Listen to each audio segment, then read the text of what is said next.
¿Cómo están? Muy buenos días. El día de hoy vamos a presentar el programa de becas para niños y niñas. Está aquí, siéntense Mario Delgado y Julio León, que es el coordinador de Becas para el Bienestar, y Mario Delgado, secretario de Educación. Entonces nos van a presentar el programa de becas. Antes de ello, le quiero pedir a Laura que haga una presentación muy rápida de la situación de Guerrero y Oaxaca, de las afectaciones del huracán. Entonces sería Laura, luego Mario y Julio, y Mariana Terán, que está aquí con nosotros, zacatecana. Ella nos va a hablar hacia el final, de la Constitución de 1824, que hoy cumple 200 años. Los viernes, como saben, los vamos a dedicar a Suave Patria y vamos a iniciar con esto. Hoy vamos más tarde a Veracruz. Normalmente el 4 de octubre se celebraba, lo instituyó el presidente López Obrador, el aniversario de la Marina Armada de México, porque es justo un 4 de octubre, previo a que llegara Guadalupe Victoria, que se crean 4 secretarías, entre ellas la Secretaría de Guerra y Marina, ya en el México independiente. Pero hoy vamos a Veracruz para no dejar de estar con la Marina, pero a conmemorar la Constitución de 1824. Aunque se firmó aquí, cerca de San Ildefonso, vamos a ver un video más tarde, Guadalupe Victoria, la mayor parte de su vida estuvo en Veracruz. Entonces vamos a aprovechar para su lucha de independencia, la desarrolló por la independencia en Veracruz. Entonces más tarde vamos a ir a Veracruz, pero aquí vamos a tocar el tema. Con eso vamos a iniciar Suave Patria, que además es el poema de López Velarde, que además es zacatecano. Bueno, entonces Laura primero sobre Guerrero y Oaxaca, y después Mario Delgado. Adelante, Laura.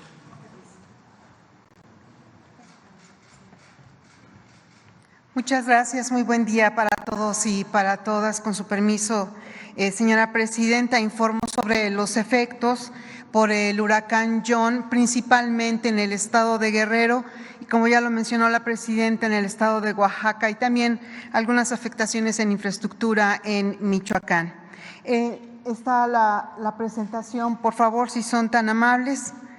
El pasado 23 de septiembre, como sabemos, a las 21:15, el huracán John de categoría 3 tocó tierra en Markelia, Guerrero. Se tienen identificados 29 municipios afectados directamente en Guerrero. Y en la costa, en toda la zona costera, 8 municipios. De inmediato se activó el plan DN3, el plan Marina, plan Guardia Nacional. Evidentemente que iniciamos días antes con acciones preventivas que nos ayudaron a implementar una acción fundamental en Acapulco y en los 8 municipios costeros. El día lunes, cuando impacta el huracán, la gente se quedó en sus domicilios o acudieron a refugios para poder resguardar a sus familias y sus vidas. Esto nos ayudó mucho a tener los resultados obtenidos. De inmediato, Sedena, Marina y el gobierno de Guerrero iniciaron la limpieza y la habilitación de caminos obstruidos por los árboles. Básicamente, este huracán nos dejó vientos sostenidos de 195 kilómetros, afectando aproximadamente a 15,000 personas en esta zona. En la Costa Chica se han entregado 12,054 despensas, 96,432 litros de agua. En la localidad de Cruz Grande, la Sedena ha brindado más de 15,000 raciones calientes. Para después, del lunes 23 al viernes 27 de septiembre, se registró lluvia acumulada por 1,015 milímetros en Acapulco, Guerrero. Es decir, esta precipitación, la media anual en el estado de Guerrero es de 1,200 milímetros, lo que significa que en 4 días llovió el 84.5% de lo que llueve en el promedio en todo el año en el estado de Guerrero. Aquí vemos el mapa con la afectación. La siguiente lámina son todos los municipios y las regiones en donde tuvimos afectaciones por las lluvias y las inundaciones en 108,792 personas afectadas con 27,000 viviendas. Asimismo, es importante mencionar que se dividió un análisis en Acapulco de 2 zonas, evidentemente en la zona urbana del puerto y otra en la zona rural afectada. Aquí se estima una afectación promedio de 39,941 viviendas y 127,000 personas. Lo anterior son 39 colonias en la zona urbana y 18 localidades rurales. Es importante la siguiente lámina, por favor, porque podemos ver en esta lámina es muy importante. En la línea azul, este es el río La Sabana. Arriba se ve cómo corren los arroyos. En color beige o amarillo es la población que llegó a asentarse en esta zona, que acumula Acapulco, pues tiene un alto índice de invasión. Así es. Así de hace días, esto ya no es de ahora, eso es de entonces, de los primeros días, cuando estaba lloviendo. El índice de invasión de los cuerpos de agua y de las llanuras es muy alta. En la colonia La Poza se encuentra exactamente ahí en los márgenes del río Sabana. Es muy importante resaltar que del 24 al 28 de septiembre, que son estas imágenes, la que sigue, por favor, fueron 4 días en donde nos abocamos a sacar a la gente que estaba en las zonas de riesgo, a evacuar a la población. Todos, absolutamente, los servidores públicos de los 3 niveles de gobierno nos dedicamos única y exclusivamente a evacuar a 10,147 personas. Sedena, Guardia Nacional, Marina, Conagua, el Gobierno del Guerrero, Protección Civil, el municipio de Acapulco, Cruz Roja y voluntarios. Más de 985 personas con 30 vehículos de los altos y con 40 lanchas pudimos evacuar más de 10,000 personas. Hay un refugio temporal muy importante que instalamos en Mundo Imperial, es un centro de convenciones que está en Acapulco, muy cercano a la zona que fue afectada, que es la zona este de Acapulco. La Sedena han preparado y entregado más de 13,550 raciones de comida caliente desde el pasado 27 de septiembre y están todos los servicios muy dignos para la población que se encuentra ahí y que aún no ha podido regresar a sus domicilios hasta que no concluya la limpieza de las calles y de sus viviendas. Se inició la distribución de 100,000 despensas a través de la Sedena y de la Marina. En Acapulco se han entregado hasta el momento más de 22,560 despensas. La Comisión Federal de Electricidad informó en Acapulco sufrieron cortes del servicio eléctrico 67,690 usuarios. El servicio fue restaurado desde el 29 de septiembre. Está estable, ya no hay cortes y fue restablecido el servicio completo del servicio eléctrico. La Secretaría de Infraestructura, Comunicaciones y Transportes mantiene acciones en todos los puntos carreteros afectados. En su momento llegaron a ser 190 cortes o afectaciones o deslaves. Ya hay un avance que más adelante mencionaré. Hubo 18 cortes a la circulación y 162 fueron sin cortes de circulación. A partir del 29 de septiembre, el aeropuerto de Acapulco en funciones sin ningún problema. La Secretaría de Salud ha brindado 18,569 atenciones médicas. La CONAGUA ha implementado toda una estrategia con el gobierno del estado y los municipios para regresar los servicios a la normalidad. En efecto, quisiera yo concluir mi participación mencionando que uno de los temas relevantes que tenemos trabajando en estos momentos y por instrucciones de la presidenta es coordinar todo el restablecimiento del servicio del agua en los 4 puntos que distribuye el agua en Acapulco. La Marina se encuentra haciendo desasolve, la Secretaría de Infraestructura, Comunicaciones y Transportes está rehabilitando todos los caminos. Asimismo, menciono que se está trabajando en 8 puntos carreteros en Michoacán y tenemos 22 municipios afectados en Oaxaca, en donde también se está trabajando. Hemos estado trabajando muy bien, Presidenta, trabajando con la comunidad, seguimos en territorio limpiando las calles, que eso es básicamente el trabajo que ahorita nos ocupa, y restableciendo los servicios de agua. Eso sería todo. Con permiso. Gracias. Nada más para cerrar esta parte, ayer tuvimos una reunión, le estamos dando seguimiento. En este momento se está trabajando por parte de la Marina para desasolvar las plantas de bombeo en Acapulco para que pueda ser restablecido el servicio de agua potable, pero están llegando muchas más pipas para poder apoyar a la población. Y además, Bienestar ya está, a partir del día de hoy, inicia su visita casa por casa en las colonias más afectadas de Acapulco y en todos los municipios de Guerrero y también en los municipios de Oaxaca, que son 22 municipios afectados. A partir de este censo se va a dar un apoyo de limpieza de 8,000 pesos y después, una vez revisado cuáles son las afectaciones, pues se daría el siguiente apoyo a la población. Y al mismo tiempo están llegando maquinaria de Sedena y de Secretaría de Infraestructura, Comunicaciones y Transportes para hacer una limpieza integral del puerto de Acapulco. Y las carreteras, pues ya les vamos informando poco a poco cómo se van mejorando, abriendo. En la montaña y en la sierra de Guerrero también hay afectaciones en las carreteras, lo está atendiendo el Estado y si es necesario, pues nosotros entraríamos a apoyarles. Bueno, esto sobre Guerrero y Oaxaca. Mario.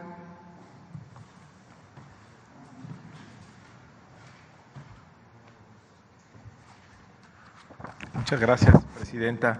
Buenos días a todas y a todos, con su permiso, Presidenta. Bueno, vimos el martes pasado, el 1 de octubre, dentro de los 100 puntos que leyó la Presidenta, la alta prioridad que tiene la educación. Hoy presentamos uno de los principales programas que ella ha planteado, que planteó durante toda su campaña y que empezamos a hacer realidad. Las becas. En la pasada administración del presidente Andrés Manuel López Obrador, inició el programa de becas para el bienestar Benito Juárez. En educación básica había una cobertura de 4.9 millones de familias, una beca por familia que beneficiaba a 6.6 millones de estudiantes. Eran familias que eran elegidas en situación de pobreza. En educación media superior fue una beca universal para todas y todos los estudiantes que estaban en ese nivel educativo, 4.1 millones de estudiantes, y en educación superior se tenía un promedio de 460,000 beneficiarios, es decir, un total de 11.2 millones de estudiantes que recibían una beca. ¿Cuál es el siguiente paso? Una nueva beca universal para todas y todos los estudiantes en el nivel básico, esto es preescolar, primaria y secundaria.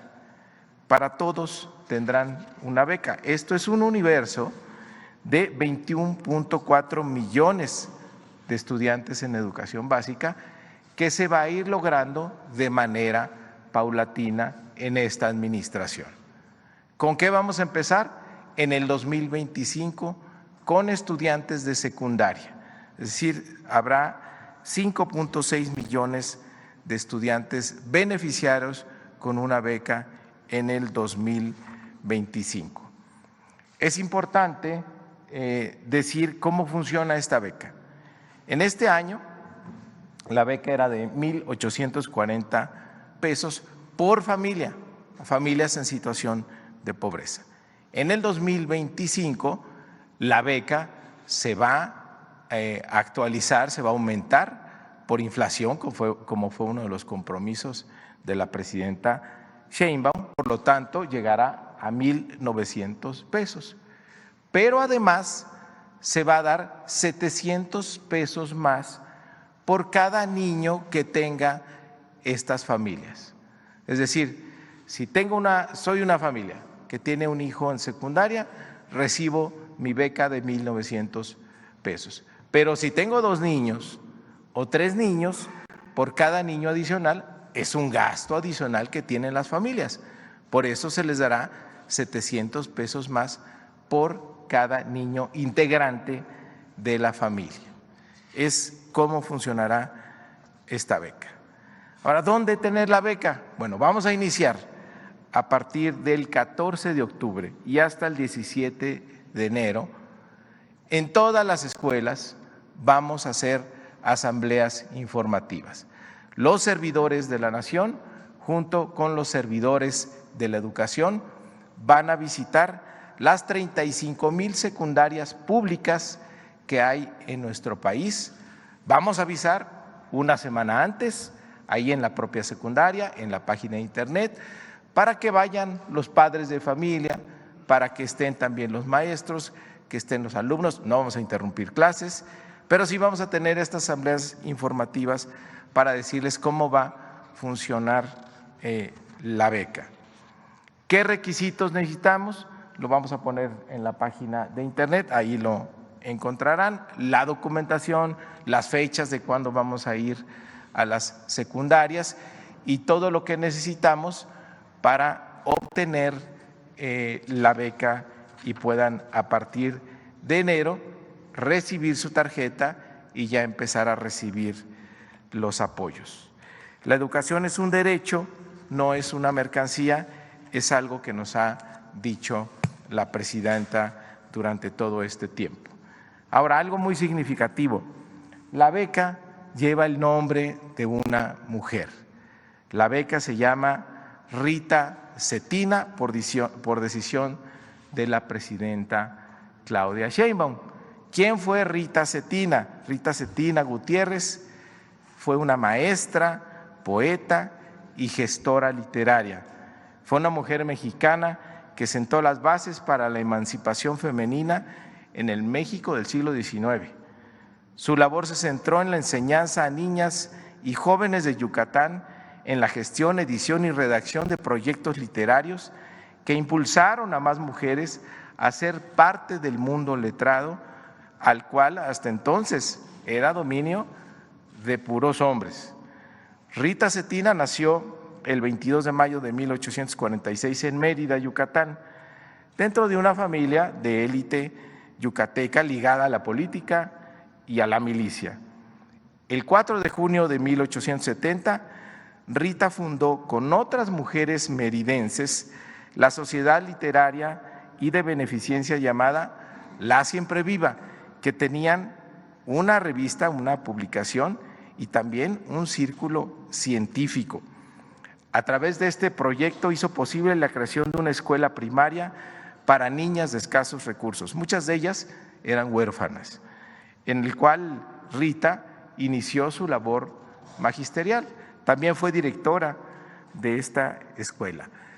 Las materias que daban ahí, en esa escuela, eran materias elementales como lectura, gramática y geografía, pero también, fíjense, dentro de la tira matricular incluían asignaturas de Bellas Artes y Aritmética, las cuales en conjunto constituían una de las currículas más amplias e innovadoras de educación para mujeres en el estado de Yucatán y en todo México. Al incluir estos conocimientos, Rita Cetina y sus compañeras buscaban que la mujer no solo se instruyera como el alma del hogar, sino que fueran mujeres curiosas por la ciencia y la razón. Después de su experiencia en la Siempre Viva, Rita también se desempeñó como maestra y directora del Instituto Literario de Niñas, el cual fue la primera escuela normal de la ciudad. En esta institución, Rita impulsó la profesionalización de las alumnas para que se convirtieran en profesoras. Este instituto fue cuna del feminismo mexicano. El 11 de octubre de 1908, Rita Cetina Gutiérrez murió a causa de una enfermedad en Mérida, Yucatán. La semana que entra se conmemorarán 116 años de su muerte. Y tras sus pasos había consolidado importantes proyectos educativos para las mujeres de su entidad. La labor de Rita influenció a decenas de mujeres de su época y de las décadas posteriores a su muerte. El más claro ejemplo fue, sin duda, Elvia Carrillo Puerto, quien además da el nombre de su maestra a la Liga Feminista que fundó bajo el lema Instrucción, Progreso y Derecho de las Mujeres. Con el apoyo, Elvia Carrillo Puerto, con el apoyo de sus enseñanzas y la lucha encabezada por la emancipación de la mujer a través de la educación, impulsó la conquista de más derechos para las mujeres en todo el país. Por eso, en homenaje a Rita Cetina Gutiérrez, la presidenta Claudia Sheinbaum Pardo ha decidido ponerle el nombre a esta beca universal para estudiantes de básica. Es todo, arrancamos la próxima semana visitando las secundarias públicas del país y tendremos toda la información en la página de internet que ahí mencionamos. Muchísimas gracias.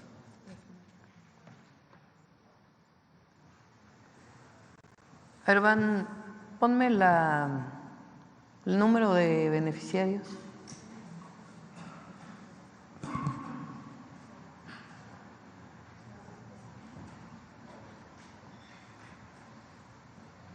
La que sigue, por favor. Más.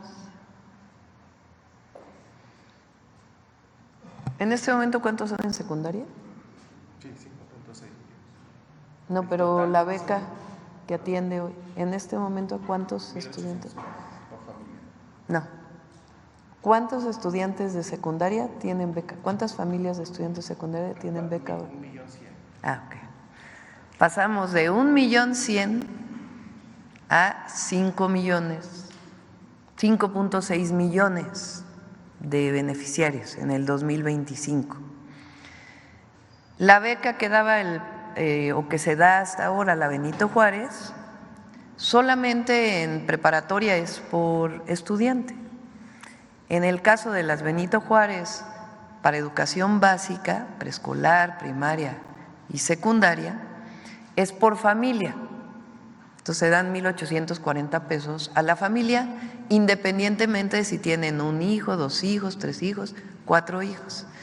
Entonces, ¿qué vamos a hacer? Dar un adicional a la familia por cada hijo que tenga adicional. Entonces son 1,900 de base a la familia. Si tienen 2 hijos, pues serán 1,900 más 700. Si tienen 3 hijos, 1,900 más 1,400. Ese es el esquema de la beca Rita Cetina.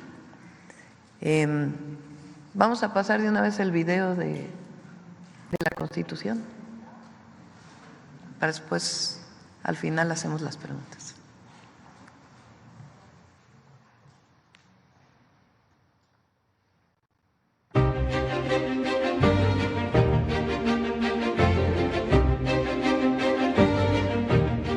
este maravilloso recinto, el Archivo General de la Nación, se encuentra el manuscrito original de la Constitución de 1824.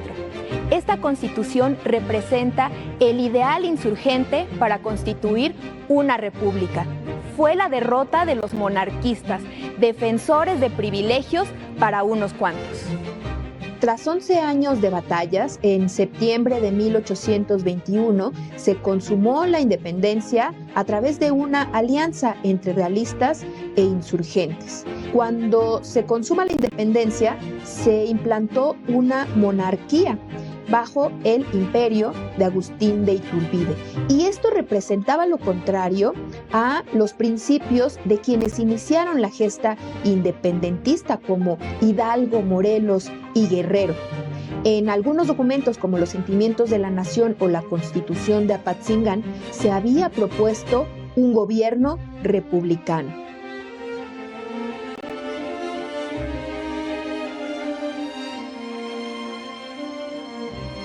Aquí, en el antiguo templo de San Pedro y San Pablo, se reunió el Congreso Constituyente que firmó la Constitución de 1824. Aquí se puede observar la trayectoria histórica de las constituciones de nuestro país.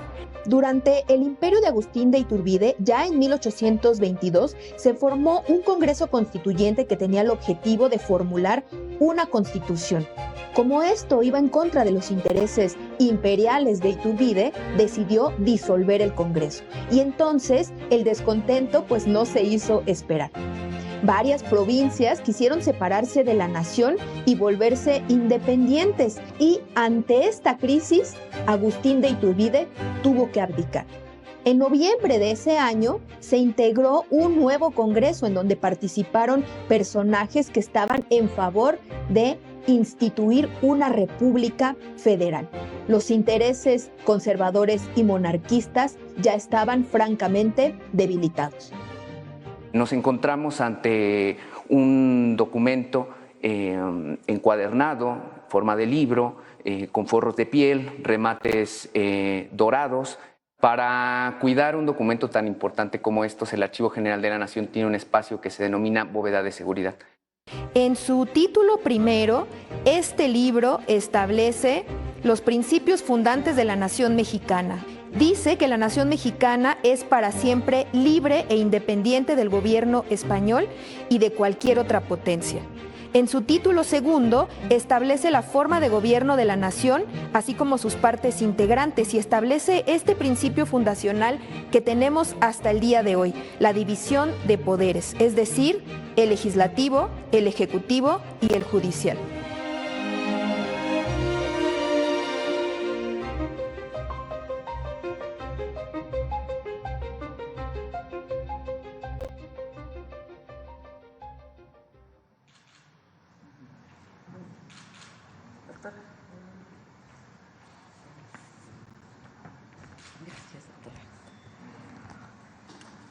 Con su permiso, Presidenta de la República, buenos días a todas, a todos ustedes.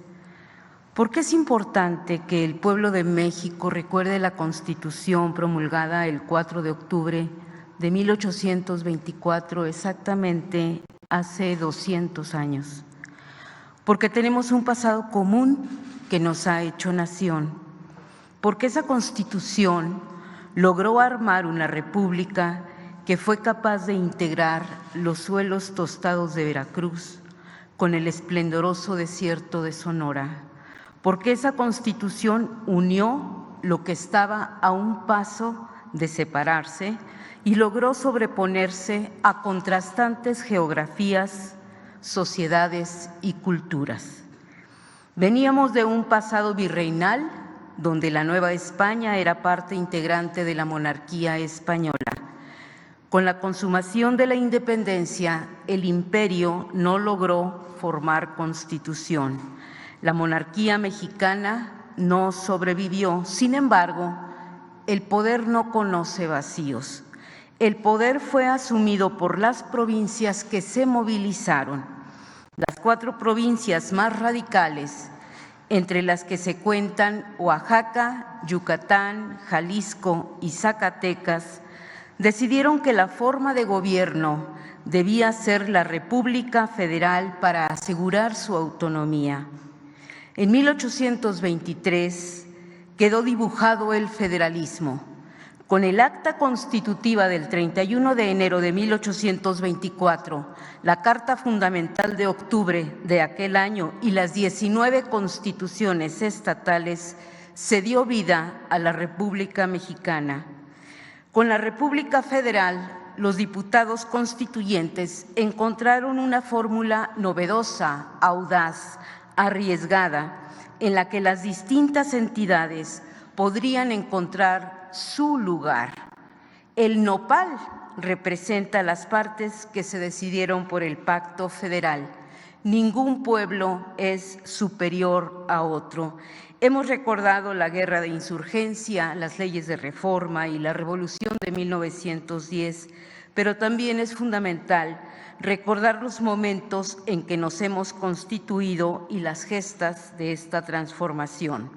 Las jóvenes generaciones deberán saber que esto costó vidas, luchas, infinidad de debates por confirmar cuál sería la mejor forma de gobierno. Es nuestro deber moral recordarlo porque este día, hace 200 años, se sentaron las bases para formar una nación, la nuestra. Mexicanos y mexicanas nos debemos a ese pacto federal. Por él tenemos un gobierno representativo. Por él se ha ejercido la división de poderes, la integración del territorio. A partir de él hacemos valer nuestros derechos y obligaciones ciudadanos. Por ese pacto elegimos a nuestras autoridades y estamos puestos a la defensa de la soberanía nacional. Nuestra República ha demostrado no solo su viabilidad y consistencia, ha demostrado su permanencia, potencia cultural a nivel mundial. Por eso las campanas deberán repicar, las salvas deberán sonar, los himnos deberán entonarse. Todos los que vamos a pie debemos voltear a aquellos constituyentes de 1824 y reconocer su valía. El pasado está contenido en nuestro presente. Lo que somos como nación es lo que hemos sido a lo largo de nuestra historia. Muchas gracias.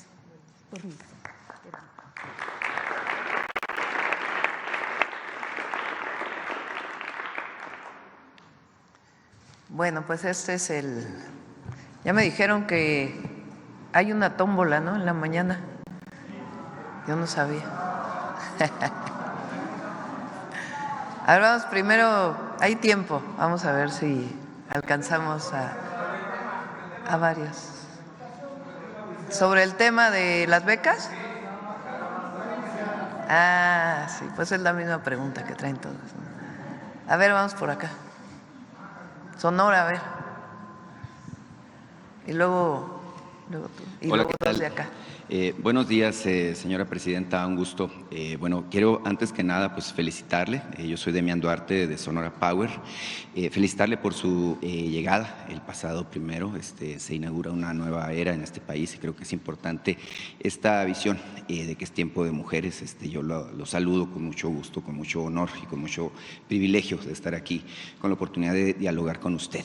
Mire, recuerdo que en alguna ocasión cuando empezaba este asunto de la precampaña, yo en Nogales le decía que en usted confiábamos. Creo que usted debe recordar ese momento cuando apenas estaba perfilándose a esta importante empresa de convertirse en la primera mujer presidenta.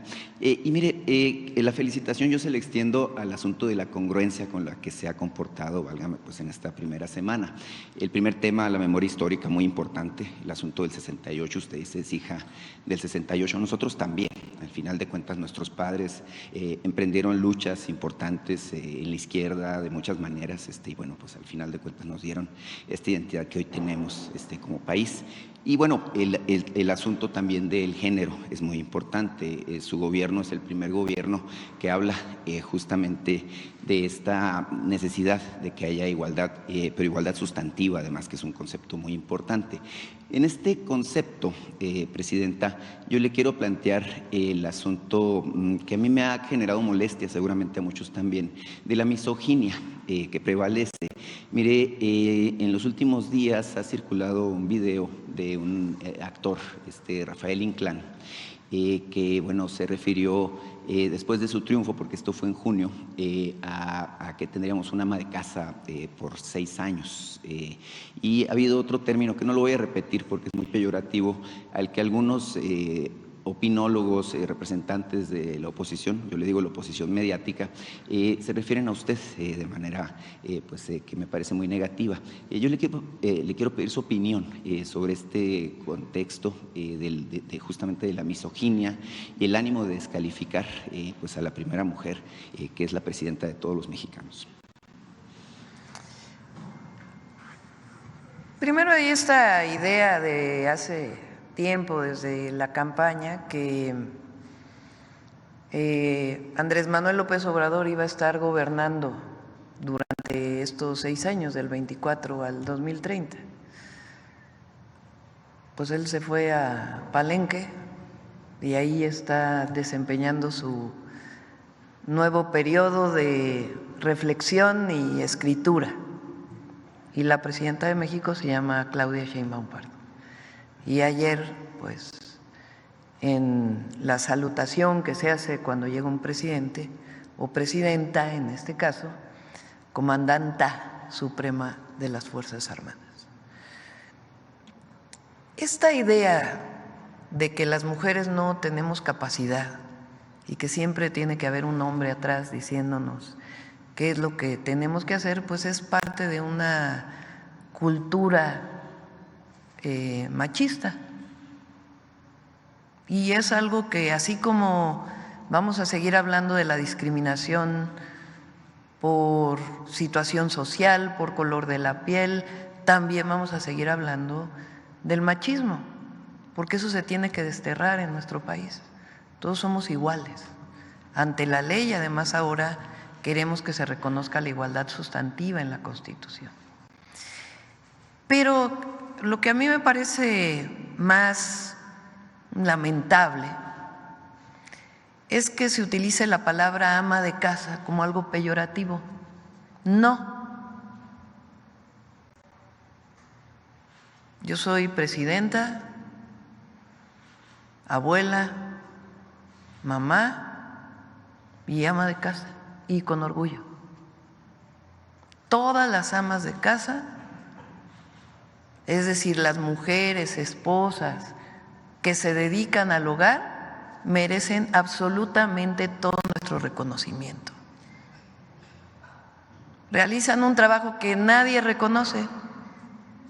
Todos los días se levantan, despiertan a los niños, preparan el desayuno, les dan de comer, los llevan a la escuela, regresan, ya están preparando la comida, limpian la casa, preparan la comida, van por los hijos a la escuela, regresan, les dan de comer, después les ayudan a hacer la tarea y después vuelven a limpiar la casa y después llega el marido y también lo atienden y al otro día lo mismo.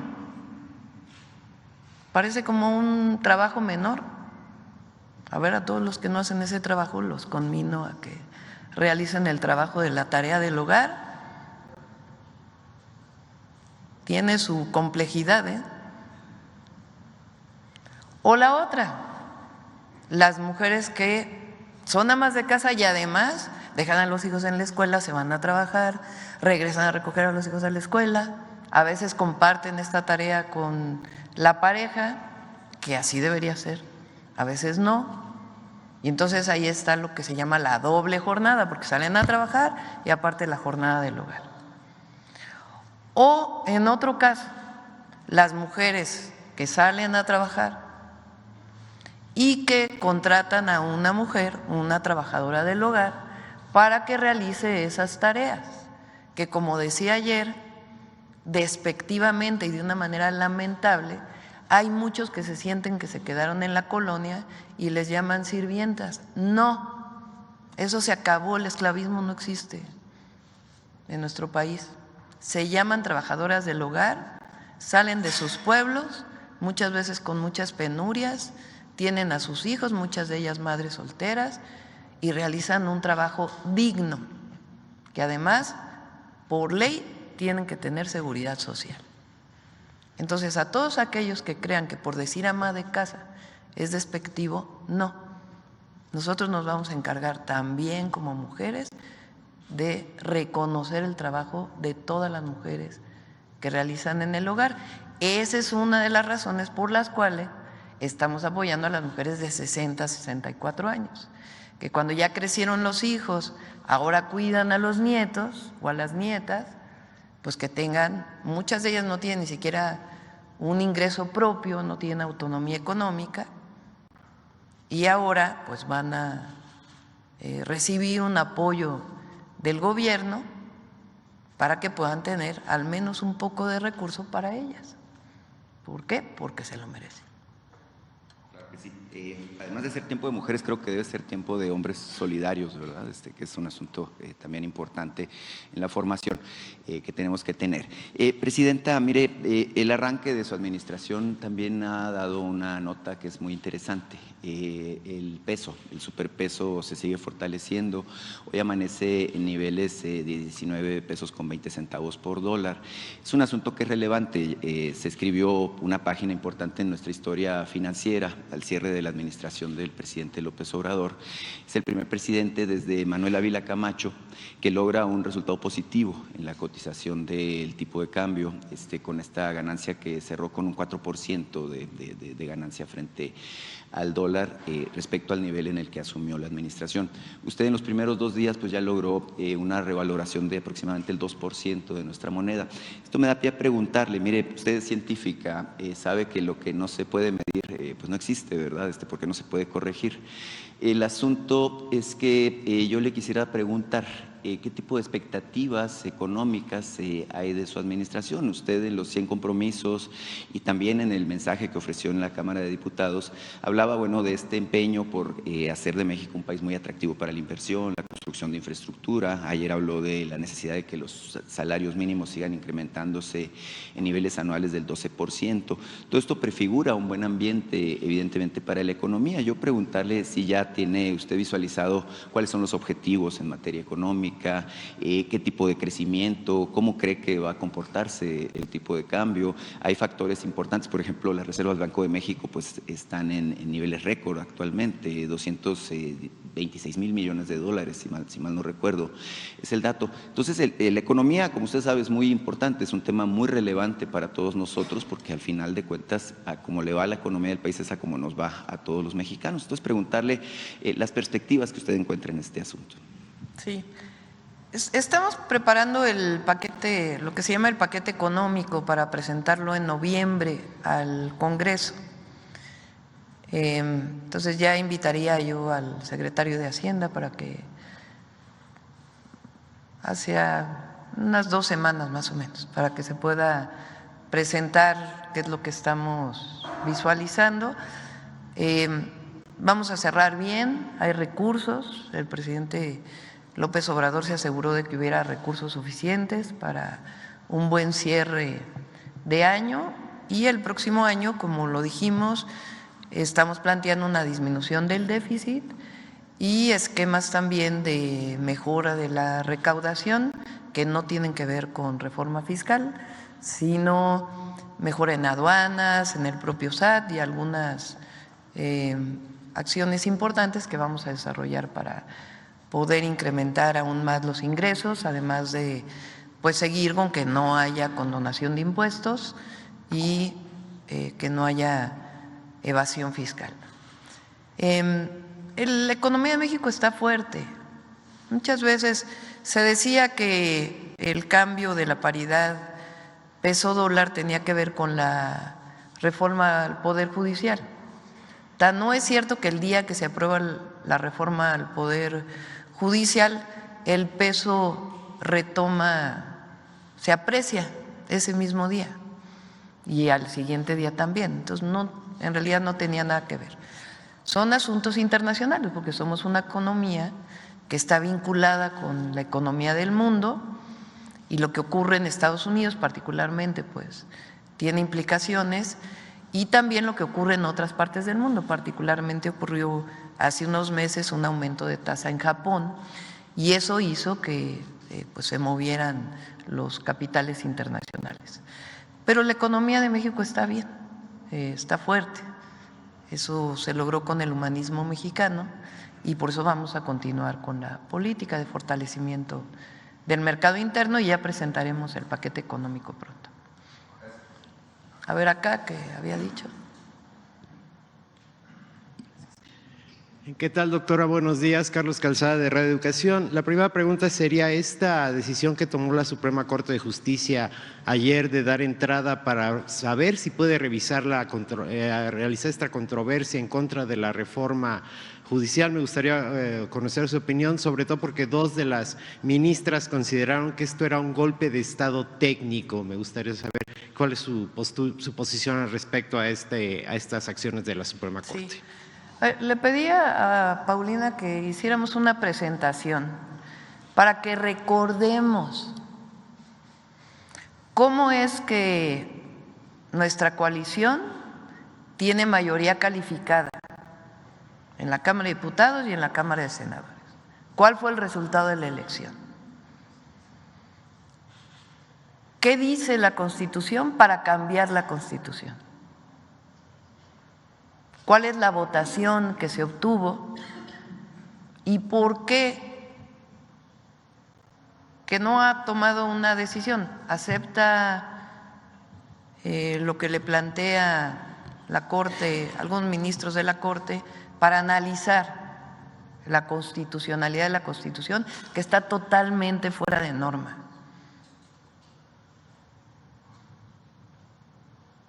Entonces vamos a ver.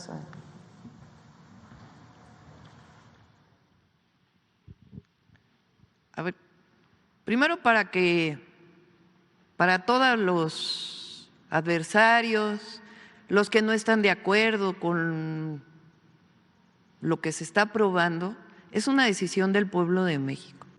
Hay que recordar que el 5 de febrero del 2024 el presidente López Obrador presentó 20 reformas constitucionales, las envió a la Cámara de Diputados, o 18 constitucionales y 2 de leyes secundarias.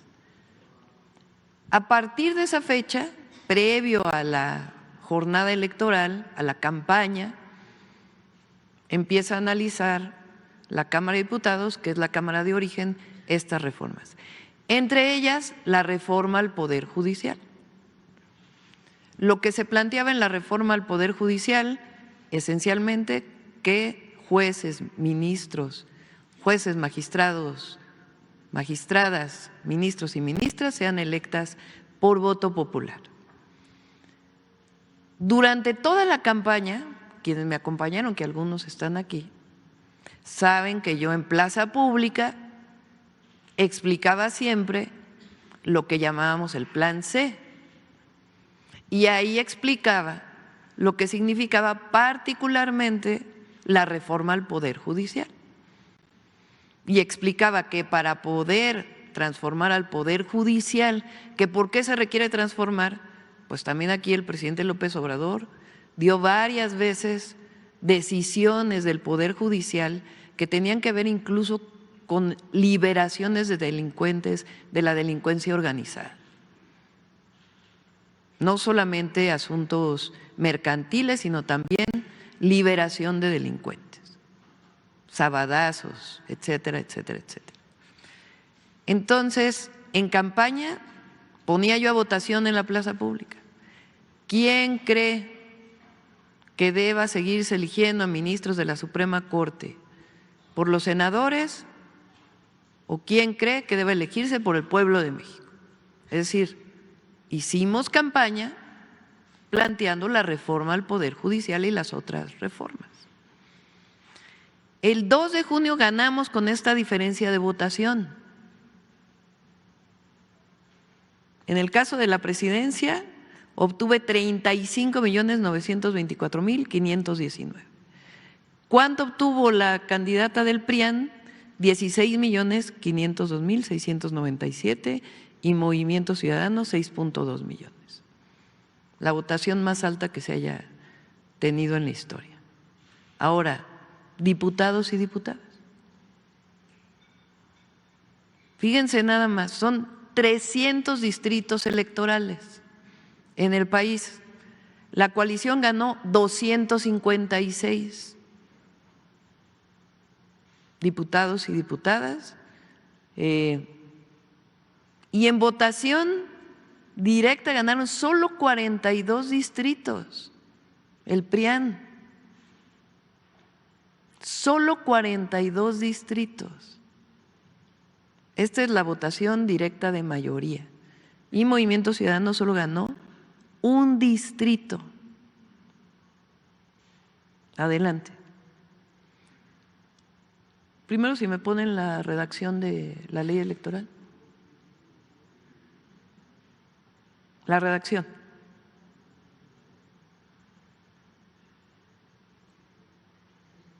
Bueno, de ahí se inventaron algunos de que la designación de diputados plurinominales era una sobrerepresentación, ¿se acuerdan? ¿Qué dice la ley, la anterior?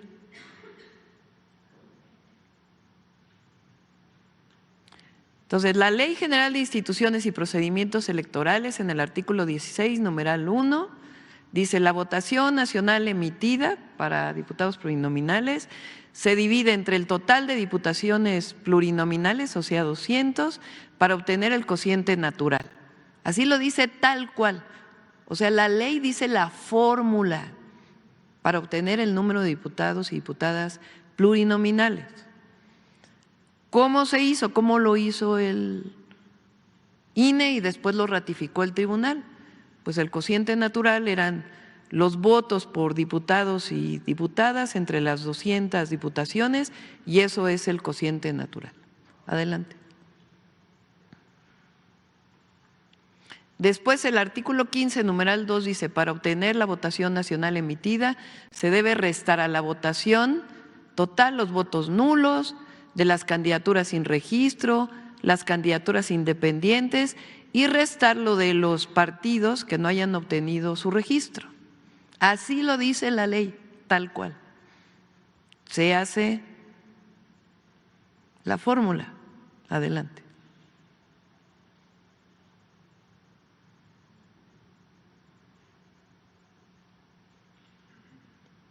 Artículo 17. Cuando sobren diputaciones para repartir tras aplicar el cociente natural, estas se reparten entre los partidos que tengan el resto mayor de sus votos. Es decir, se hace el cociente y lo que sobra pues se reparte entre los partidos. Sobraban 3 diputados y se repartieron entre los distintos partidos. Adelante.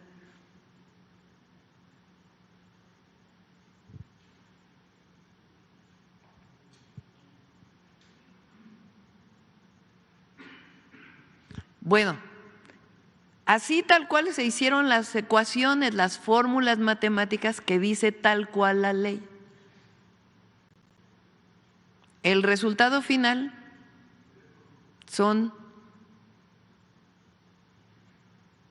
el resultado final del número de diputados y senadores, el total de tenemos, ¿cuántos son, Mario? ¿Cuántos, te acuerdas? ¿Cuántos diputados en total son de la coalición? 373. ¿Cuál es la mayoría calificada? 344. Es decir, aplicando exactamente la fórmula que dice la ley electoral para asignar diputados plurinominales y senadores, se tienen 373 diputados de la coalición.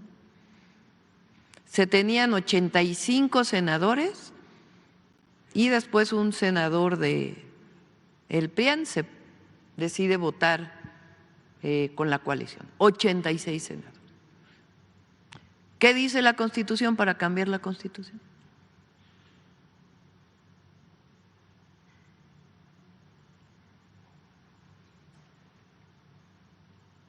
A ver si me ponen los artículos de la Constitución. El 39 constitucional.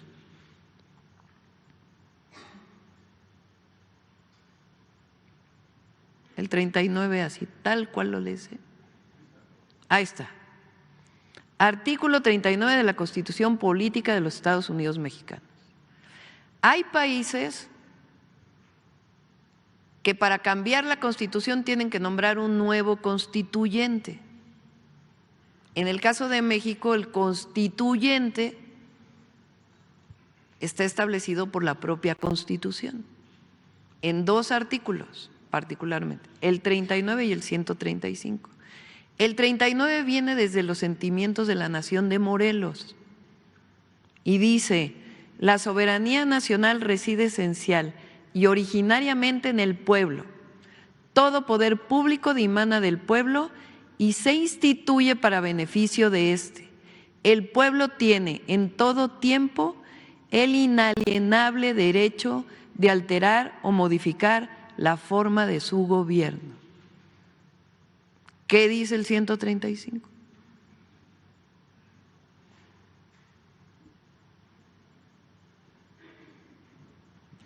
La presente Constitución puede ser adicionada o reformada. Para que las adiciones o reformas lleguen a ser parte de la misma, se requiere que el Congreso de la Unión, por el voto de las 2/3 partes de los individuos presentes, este es un artículo de la Constitución, acuerden las reformas o adiciones y que éstas sean aprobadas por la mayoría de las legislaturas de los estados y de la Ciudad de México. El Congreso de la Unión o la Comisión Permanente, en su caso, harán el cómputo de los votos de las legislaturas y la declaración de haber sido aprobadas las adiciones o reformas.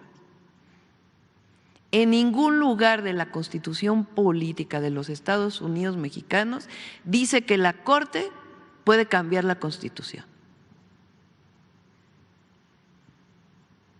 o puede declarar inconstitucional lo que ya fue declarado constitucional.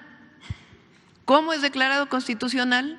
Así, con la mayoría calificada de la Cámara de Diputados, de la Cámara de Senadores y de la mayoría de los congresos de los estados. Eso ocurrió con la reforma al Poder Judicial.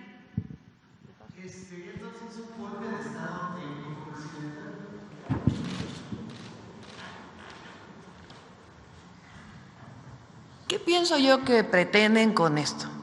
Primero, que nosotros digamos juicio político, traición a la patria. No lo vamos a hacer, es mi opinión. Porque ¿qué quieren? Demostrar que somos un gobierno autoritario. No lo somos. La presidenta fue electa por el pueblo de México. Los diputados, diputadas, senadores, senadoras fueron electas por el pueblo de México. Somos un gobierno democrático y somos demócratas. Tan somos demócratas que hicimos una propuesta que fue avalada por el pueblo de México y ya publicada en el Diario Oficial de la Federación. La democracia en el Poder Judicial también. Entonces, primero, no vamos a caer en ninguna provocación. Segundo, va a haber elección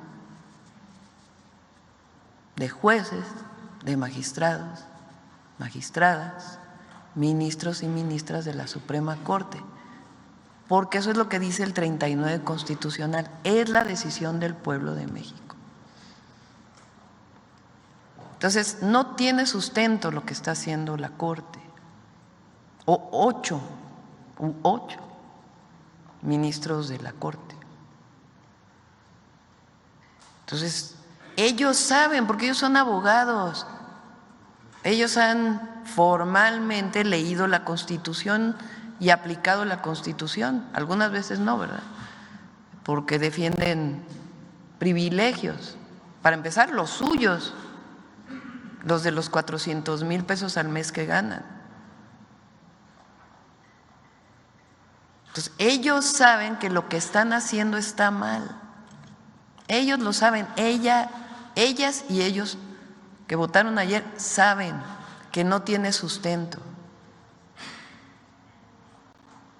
Entonces, el pueblo de México es a quien nos debemos. Entonces, yo supongo que ellos están provocando, a ver cuál es nuestra reacción. Y no solo son los ministros, sino un grupo que se reúne alrededor de la ministra presidenta, que están ahí buscando la manera de parar la transformación. A la transformación, que es una decisión del pueblo de México, no la pueden parar 8 ministros de la Suprema Corte de Justicia.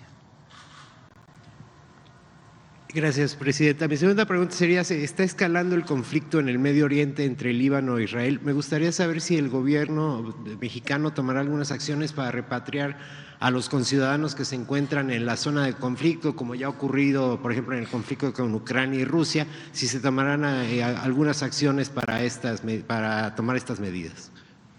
Está en contacto el secretario de Relaciones Exteriores y, como siempre, nuestra posición es la búsqueda de la paz y la no intervención, y está en contacto con embajadores en caso de esta necesidad. Y rapidísimo, me gustaría conocer la propuesta de su gobierno respecto a los medios públicos, doctora, que bueno, sabemos que tienen una función, no es como se dice en muchas ocasiones, no son los medios del gobierno, sino son medios del Estado. Entonces me gustaría saber cuál es su política respecto a los medios públicos para su gobierno. Gracias. Nombré a Renata Turrent en Canal 11, a Alonso, ¿cómo se apellida? Millán en Canal 22, él venía con nosotros trabajando en Canal 21 en la Ciudad de México. Se queda la dirección de Canal 14 y ellos están trabajando, bueno, Renata y los compañeros están trabajando en un… Genaro Villamil se queda.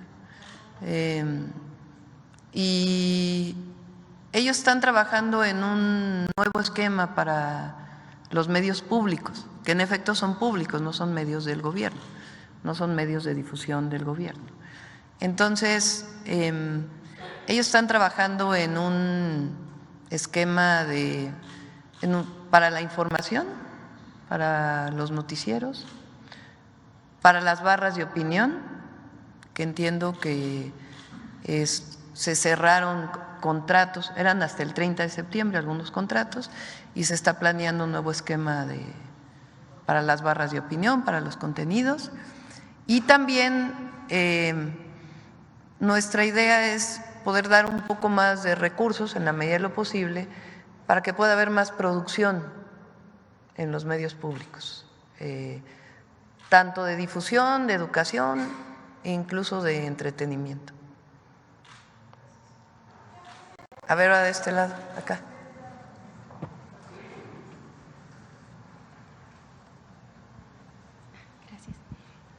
Buenos días, presidenta. Shaila Rosagel, corresponsal de Grupo Gili, el Imparcial de Sonora, La Crónica de Mexicali y Frontera de Tijuana.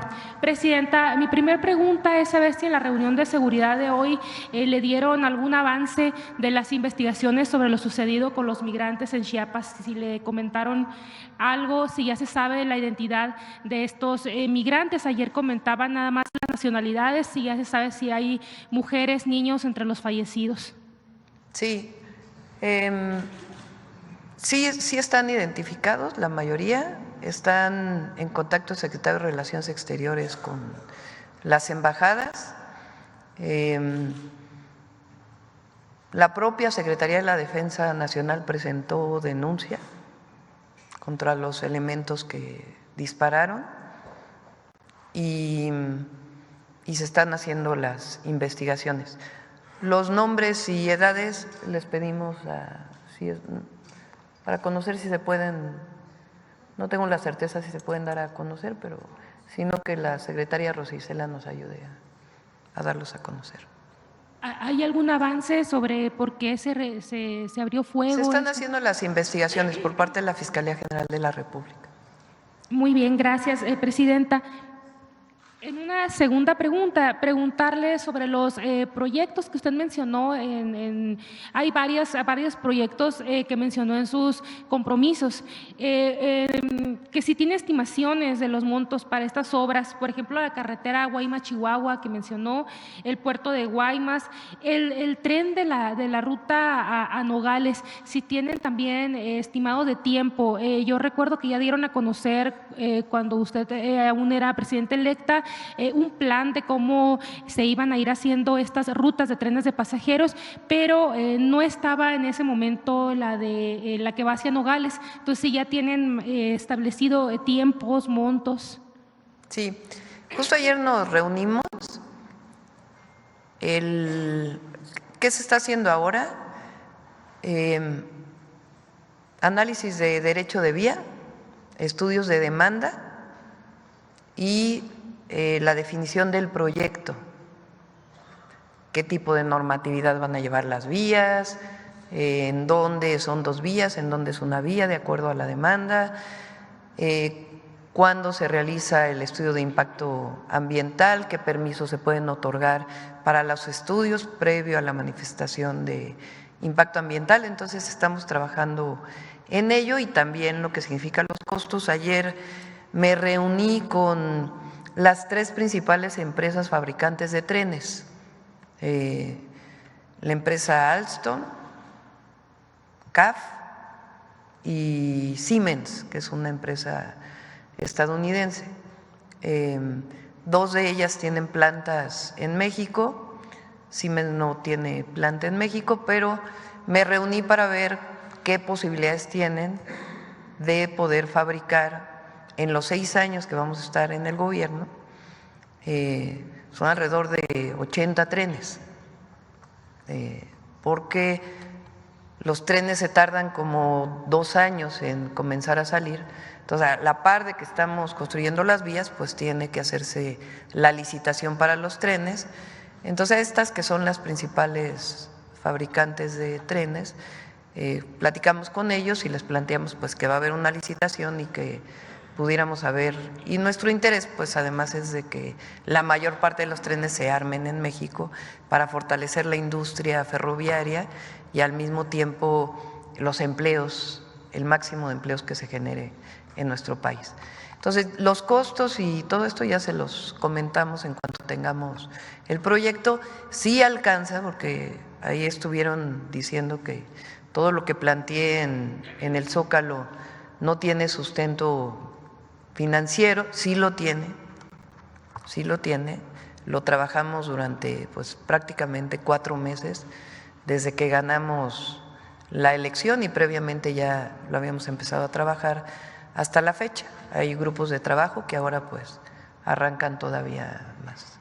Lo mismo en este análisis se encuentra también lo de las carreteras, el puerto de Guaymas, todo lo que comentó, también se está analizando. También las 2 carreteras, el de Bavispe a Nuevo Casas Grandes, que es un compromiso que hizo el presidente López Obrador y que me pidió especialmente que fuera de las primeras carreteras porque él ya no lo pudo cumplir, que hiciéramos, que en realidad ayuda pues para la conexión casi desde Guaymas hasta Ciudad Juárez. Y aparte la carretera que va a Chihuahua, que inició la Marina y que pues tiene que darse continuidad. Entonces las 2 también. Entonces, ¿el tren de Nogales sí se va a construir en este sexenio? Sí, ese es el objetivo. Ok, y ya nada más por último, usted comentó que se va a iniciar un proyecto, un programa de escrituración de vivienda y que va a iniciar en Tijuana, también en el Estado de México. Preguntarle cuándo iniciaría este programa y qué áreas que se van a tomar en cuenta, en qué regiones de ahí de Tijuana. Sí, para escriturar se requiere la colaboración del gobierno federal, el gobierno estatal y los gobiernos municipales.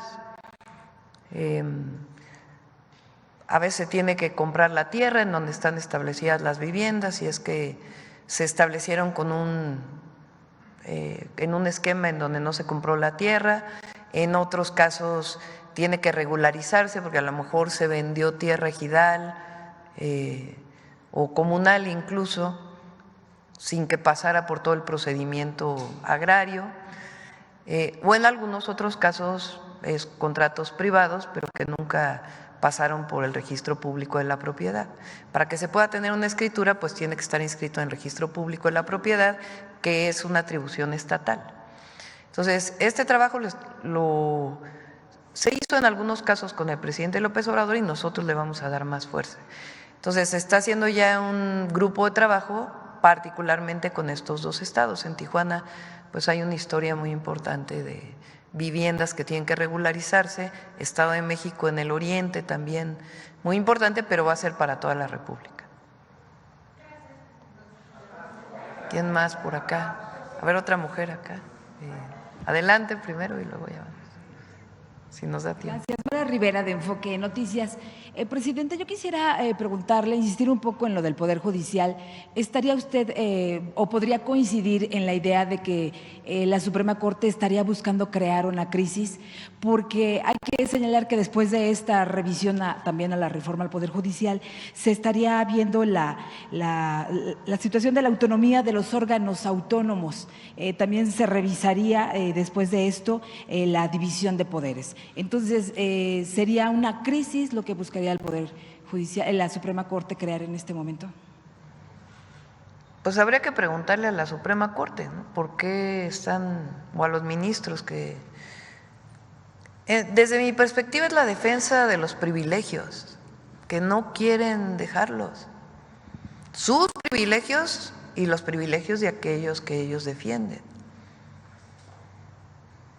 Pero México cambió y va a seguir transformándose. Esa es una realidad. Entonces, no tiene sustento lo que está haciendo la Corte. Y ellos lo saben. Los ministros y ministras que votaron para analizar la reforma al Poder Judicial saben que están procediendo ilegalmente. Ellos lo saben. Porque son constitucionalistas y ellos conocen la Constitución. Los argumentos, por ejemplo, ayer que se utilizaban por parte de uno de los ministros, hablando inclusive de personas de un partido político. Bueno, ¿qué sustento es ese? Entonces, ellos y ellas tienen que aceptar que el pueblo de México tomó una decisión y que el artículo 39 es muy claro y el 135 también, y que la reforma a la Constitución ya fue publicada en el Diario Oficial de la Federación. Entonces, ¿qué pretendan ellos? Yo pienso que en primera provocarnos para que les demos argumentos de decir, ay, miren qué autoritarios son. No vamos a caer en ninguna provocación, en ninguna. Y yo más bien digo que es un golpe aguado, no un golpe de Estado. Porque la verdad, pues, ¿qué sustento tiene? Con todos estos argumentos, entonces queda claro que no peligra la reforma que al final… No peligra la reforma al Poder Judicial. El pueblo decidió y nosotros tenemos la obligación y los legisladores de servir al pueblo. Con el pueblo todo, sin el pueblo nada. El pueblo manda. Y eso es lo que dice el 39 constitucional. No es solamente una declaración. Por último, la reunión que se había comentado ya con el sector económico, el sector empresarial, ¿se va a realizar pronto? ¿Tendría la mejor que… Sí, tenemos varias… voy a reunirme… le pedí al presidente del Consejo Coordinador Empresarial a ver si nos reunimos la próxima semana. Y ustedes saben que también nombré en su momento a Altagracia Gómez para que me ayude a constituir este consejo. Entonces, tenemos varios temas en puerta. Uno, yo quiero ratificar el acuerdo que se había firmado con empresarios, particularmente productores de harina de maíz, algunos productores también de principales de alimentación y los comercializadores de la canasta básica, para que podamos firmar un acuerdo para que no suba la canasta básica. Entonces ese es un acuerdo que quisiera firmar y estamos pues ya hablando con ellos. El secretario de Hacienda, Rogelio Ramírez de la O, ya había contactado a muchos de ellos que habían firmado y nuestro objetivo es que este mes a más tardar pudiéramos firmar ese acuerdo para seguir garantizando que no suba la canasta básica. Y por otro lado, el acuerdo para fortalecer la inversión privada. Ahí ha estado trabajando ya el secretario de Economía, Marcelo Ebrard, hablando ya con muchos empresarios. El 15, como él lo anunció, vamos a tener una reunión con empresarios de Estados Unidos, empresarios mexicanos, empresarias, para poder hablar de la relocalización, qué esquemas para hacer realidad este programa que tenemos de fortalecimiento de la industrialización de nuestro país, y además pues el programa de relocalización o el Consejo de Relocalización y Desarrollo Regional. Entonces la próxima semana me reúno y de ahí pues ya además Marcelo ya viene trabajando y también Altagracia. ¿Quién más? A ver, aquí creo que… Adelante, aquí adelante. Muchas gracias. Ya van a dar las 9. Muy buenos días. Mi pregunta es sobre el tema de migración. Hemos visto que el número de cruces ilegales por la frontera con Estados Unidos se ha reducido de manera drástica desde inicios de este año. Muchos han atribuido esta disminución no solo a decisiones que se han tomado en Estados Unidos, pero también a acciones que se han tomado aquí en México. ¿Hay una estrategia de parte del gobierno mexicano para frenar la llegada de migrantes e evitar que crucen? Sí, justamente hoy en el Gabinete de Seguridad invitamos a la ex canciller Alicia Bárcenas, que hoy es secretaria de Medio Ambiente, para que nos presentara el programa de movilidad humanitario, de movilidad que desarrolló el presidente López Obrador. Consiste en varias acciones, entre otras, la Secretaría de Relaciones Exteriores coordinaba una comisión intersecretarial para distintas políticas, acciones, programas, planes que se estaban llevando a cabo. Le pedí al secretario de Relaciones Exteriores, hoy a Juan Ramón de la Fuente, que retomáramos, hay que firmar este acuerdo de que continúe esta comisión intersecretarial para darle seguimiento. Consiste desde ordenamiento de la migración. La migración tiene dos esquemas, un esquema que se llama el CBP-1, que son permisos de trabajo a Estados Unidos. Entonces lo que se hizo fue ordenar esos permisos y el ingreso a partir de 3 fronteras. Y la otra pues es la migración donde no se llevan papeles. Ahí se hicieron varias acciones, tanto para repatriar, sea a México, que son menos migrantes mexicanos y más migrantes de otros países que pasan por la frontera México-Estados Unidos, para la repatriación a sus países. Hay vuelos internacionales que llegan al Aeropuerto Internacional Felipe Ángeles, otros que van directamente a sus países ya de origen con un apoyo para que puedan retornar.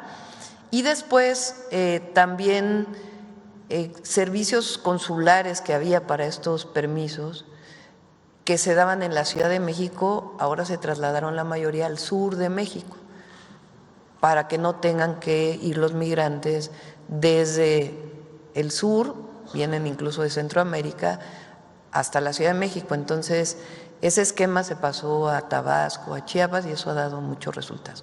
entre otras muchas acciones que se realizan, además de seguir insistiendo en que para disminuir la migración pues hay que atender las causas que provocan la migración, que vamos a seguir con los programas de apoyo que se daban a través de Amexir. Entonces le vamos a dar continuidad. Esto ha disminuido la migración, además de algunas acciones que se tomaron bilaterales, y pues vamos a fortalecer esta política. ¿Qué me puede contar sobre otros esquemas como el traslado de migrantes en autobús desde la frontera del norte a ciudades al sur como Villahermosa, Tapachula? También se sabe que hay un incremento de aprehensiones, aproximadamente más de 100,000 por mes según cifras oficiales. ¿A qué se debe todo esto? ¿Es parte de una política, estrategia? Primero se respetan los derechos humanos, que es muy importante. O sea, por eso se llama política humanitaria de movilidad, porque lo que está siempre al frente es el respeto a los derechos humanos. Hay además albergues, se cerraron los albergues de hace muchos años en donde hubo este lamentable accidente y otros albergues de este tipo. Entonces, cualquier, digamos, repatriación, movimiento de migrantes, pues es con base a protocolos de respeto a los derechos humanos. Entonces, eso continúa y vamos a seguir fortaleciendo esta política humanitaria, y en su momento, pues cuando ya haya reuniones bilaterales, pues a seguir trabajando con Estados Unidos para poder fortalecer la atención a las causas y estos esquemas que han desarrollado. Por último, sabemos que el gobierno estadounidense y mexicano han discutido, como usted acaba de decir, cómo aliviar la situación en la frontera. ¿De qué manera se está beneficiando México por colaborar con los americanos para controlar el número de cruces? Hay esquemas, por ejemplo, en donde empleadores mexicanos se acercan a los albergues en donde están migrantes a contratar,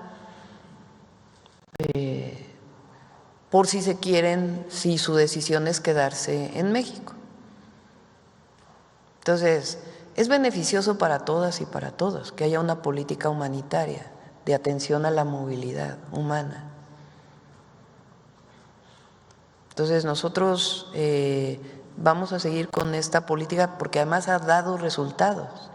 No solamente es humanitaria, sino que además ha dado resultados.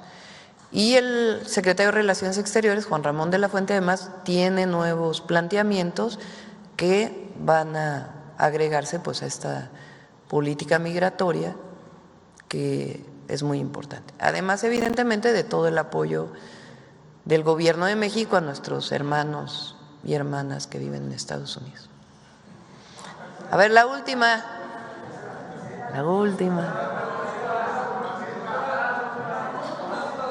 Híjole, está difícil.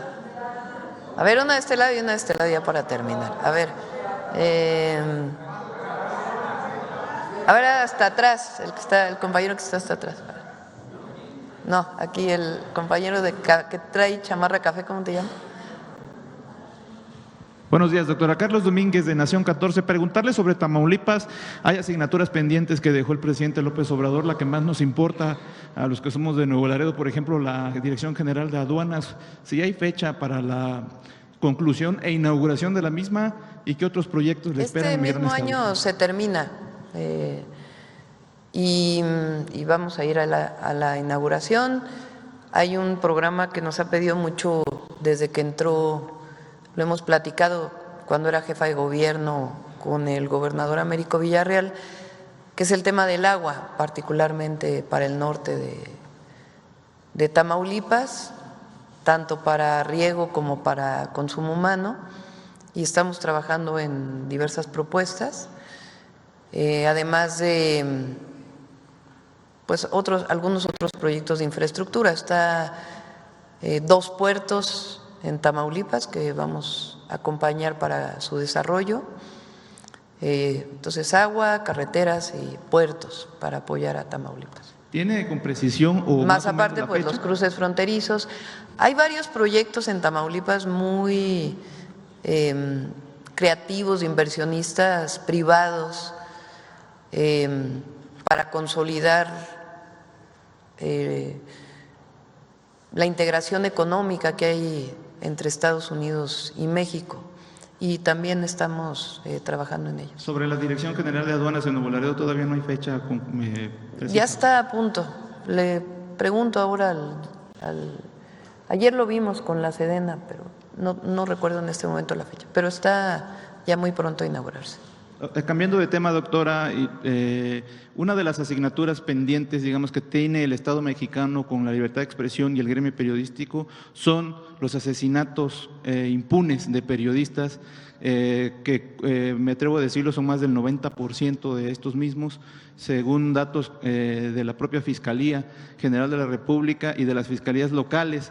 ¿Ha pensado, doctora, cómo empujar desde su postura como jefa del Ejecutivo mexicano? Es verdad, no le corresponde como tal a usted, es al Poder Judicial y las fiscalías, y la Fiscalía General y la de los estados, pero ¿ha pensado usted ahora como presidenta de la República en cómo aliviar a las familias que viven con esta impunidad pendiente, que está pendiente de resolverse, porque pues no caminan, doctora, los casos? Se hizo mucho trabajo en su momento con la secretaria Rosa Isela como secretaria de Seguridad.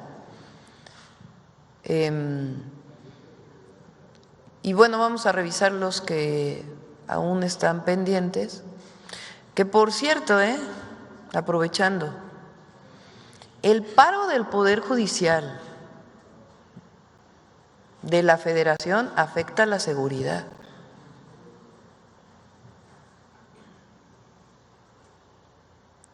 ¿Cómo si está en paro un juez se puede pedir una orden de aprehensión? Porque ahora operan, digamos, de emergencia para asuntos de detenciones en flagrancia.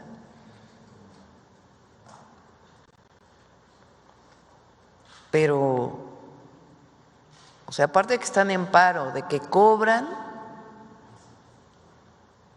afectan la seguridad y la paz del país.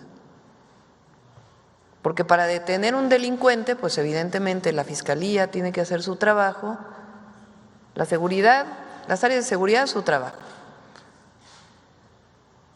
como la Guardia Nacional o las policías estatales o la propia Secretaría de Seguridad Federal. La Fiscalía hace sus carpetas de investigación y le presenta a un juez para que el juez dé una orden de aprehensión. Si están los jueces federales en paro, ¿qué pasa con los delitos del fuero federal? Entonces, en el caso de periodistas vamos a seguir apoyando con los mecanismos que existen y vamos a revisar los casos que aún están pendientes. Pues le pediría a la secretaria Rosa Isela, vamos a que tome su momento para que pueda. ¿Sale? Pues sí, o al Consejo de la Judicatura, pues está bien que estén en paro, pero ¿por qué tienen que seguir cobrando? O sea, los jueces ganan, muchos de ellos 130,000 pesos mensuales. Entonces siguen cobrando sus 130,000 pesos mensuales, pero están en paro. Pero además no tienen razón de ser. Digo, los jueces, pues ellos y ellas pues van a ser electos, pero todos los trabajadores del Poder Judicial no hay sustento para el paro, porque todos sus derechos, sus salarios, prestaciones, complementos del salario que tienen, todos se van a conservar, no se les va a quitar absolutamente nada. Entonces no hay argumento para decir que se les está quitando algún derecho, algún salario, alguna compensación, etcétera. Pues, si es algo que ya tienen establecido, pues se les tiene que seguir dando. A ver acá, ya la última. Ahora nos pasamos 8 minutos. Buenos días, Presidenta. Buenos días a todas y a todos. Nancy Flores, de la revista Contralínea. Presidenta, insistir en este tema de la Suprema Corte de Justicia de la Nación, particularmente el caso de estos ocho ministros y ministras encabezados por Norma Piña. Esto porque pues no solo se estaría violando el artículo 39 constitucional que señala que el poder dimana del pueblo, sino también estarían ellos en un posible delito de corrupción, que es justamente este delito de tener conflicto de interés en este tema. Entonces, preguntarle, porque usted ha enunciado que no se les buscaría juicio político, ¿esto podría generar un manto de impunidad y en ellos generar pues más, digamos, confort a la hora de tomar estas decisiones violatorias de la Constitución y también violatorias de otras leyes? Preguntarle sobre eso, si no es un error político, pues no hacer uso de las leyes, porque quienes cometen delitos en México son delincuentes. Es que ellos están buscando que hagamos eso. O sea, ¿qué argumento, desde mi perspectiva, mi punto de vista, es que ellos lo que quieren es, ya ven que dicen que somos autoritarios, ¿no? Que llegó la presidenta autoritaria. No, llegó una presidenta demócrata. Entonces, lo que ellos quieren es tener argumentos para decir, ya ven qué autoritarios son, quieren meter a la cárcel a la ministra, al ministro, Ellos están tomando una decisión política, no jurídica, al aceptar que la Corte revise la reforma al Poder Judicial. Entonces, por eso nosotros lo que decimos es, no tiene sustento jurídico y no vamos a caer en ninguna provocación. De nuestra parte, ¿no? De nuestra parte, paz, información, debate, pero ellos saben, ministros, ellos lo saben, ellos saben que están actuando inconstitucionalmente siendo Suprema Corte de Justicia. Y el pueblo lo sabe también. Pues ya hay una reforma al Poder Judicial, ya dijo Diego Valadez, por ejemplo, con quien no coincidimos, pero él ya dijo, ya no hay nada que hacer, vámonos a lo que sigue, que es garantizar que haya buenos jueces, que haya buenos magistrados, magistradas, ministros, ministras. Presidenta, entonces no se tomará ningún tipo de acciones. No. En otro tema también preguntarle, hay quejas de sobre todo adultos mayores que cobran su pensión del bienestar en algunos bancos, en algunas sucursales del Banco del Bienestar, en los cajeros automáticos. Ha habido problemas para que se les entregue el importe completo de lo que le solicitan al cajero automático. Hay casos que llevan hasta 10, 11 meses, un caso particular en la sucursal Coyoacán, aquí en la Ciudad de México, y lo que nos dice la gerente de ese banco, porque ya la consultamos, es que hay varias quejas, sin embargo que no depende propiamente del Banco del Bienestar, porque es un tema que es de una empresa de valores. Entonces los mandan a la queja infinita y nadie les resuelve. Aquí se trata pues de personas claramente en situación de vulnerabilidad. Si se podría revisar este asunto y sobre todo atender las quejas, y que quizá quien esté al frente del Banco del Bienestar en un futuro pues pueda resolver este asunto e informar cuántas quejas existen, doctora. Sí, no debe ocurrir eso. El adulto mayor, todos los beneficiarios tienen derecho a sacar del Banco de Bienestar lo que les corresponde. Entonces, si le pasas a Paulina el caso particular, y qué bueno que nos dices para poderlo revisar. Bueno, lo dejamos aquí hoy. Mañana ya… mañana no hay. Hasta el lunes. Hasta el lunes, sí. Gracias a todas y a todos. Gracias.